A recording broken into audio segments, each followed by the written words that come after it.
ఓం శ్రీ మహాగణాధిపతయే నమః. ఓం శ్రీ సరస్వత్యై నమః. ఓం శ్రీ గురుభ్యో నమః. హరి ఓం. చాలామంది తెలిసిన వాళ్ళు కాదు, తెలియని వాళ్ళు చాలామంది ఏంటంటే యజ్ఞోపవీతాన్ని ఏ విధంగా విసర్జించాలనేది చాలామందికి తెలియడం లేదు. కొంతమంది ఏంటంటే తలపై నుంచి తీయడం జరుగుతుంది, కొంతమంది కింద నుంచి కాళ్ళ నుంచి తీయడం జరుగుతుంది.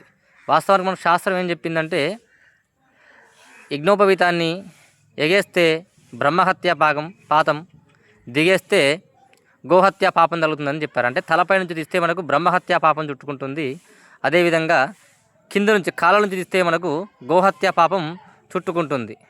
మరి దీనికి పరిష్కారం ఏంటిదంటే శాస్త్రంలో కూడా మనకు దీన్ని ఏ విధంగా విసర్జించాలి అని కూడా మనకు శాస్త్రం చెప్పడం జరిగింది. ఒక్కసారి మీరు ఇక్కడ చెప్పే విధానాన్ని చూసి ఈ విధానాన్ని పాటించండి. ఈ విధంగా మీరు యజ్ఞోపవీతాన్ని విసర్జించాలనుకున్నప్పుడు పాత యజ్ఞోపవీతం ఏదైతుందో, అంటే మీరు కొత్త యజ్ఞోపవీతం వేసుకున్న తర్వాత పాత యజ్ఞోపవీతాన్ని మీ కుడి చేతి నుండి ఈ విధంగా మెడలోకి తీసుకోవాలి. మెడలోకి తీసుకున్న తర్వాత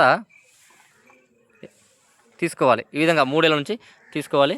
తీసుకున్న తర్వాత యజ్ఞోపవీతం యొక్క విసర్జన మంత్రం ఉంటుంది. ఆ విసర్జన మంత్రాన్ని చదివి ఈ విధంగా 3 చేతులకు తీసుకోవాలి.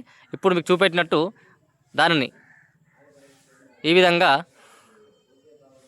3 సార్లు అనాలి. అన్న తర్వాత ఈ కుడి చేతిలో ఉన్నటువంటి యజ్ఞోపవీతాన్ని దాన్ని మెల్లగా తీసి మెడలో వేసుకోవాలి. ఇప్పుడు ఆటోమేటిక్గా ఏంటంటే అది తలపై నుంచి కాకుండా తల కింద నుంచి కాకుండా మనకు ఆటోమేటిక్గా వచ్చేస్తుంది. దీనివల్ల మనకు ఎటువంటి దోషం అనేది లేకుండా ఉంటుందని చెప్పేసి మనకు శాస్త్రంలో చెప్పబడింది. చాలామంది వైశ్యులు కానీ విశ్వ బ్రాహ్మణులు కానీ ఇంకా పద్మశాలులు కానీ చాలామంది ఏంటంటే వాళ్ళు పెళ్లిలో వేస్తున్నారు, కానీ ఏంటంటే దాని యొక్క పూర్తి వివరాలు మనకు తెలియజెప్పడం లేదు. చాలామంది ఏ విధంగా అంటే తలపై నుంచి కానీ కింద కాళ్ళ నుంచి కానీ తీయడం జరుగుతుంది. అది చాలా తప్పు. ఎవరైనా కొత్త వాళ్ళు ఉంటే ఈ విధంగా చూసి నేర్చుకోండి. అందరికీ శ్రీమాత అనుగ్రహ ప్రాప్తిరస్తు.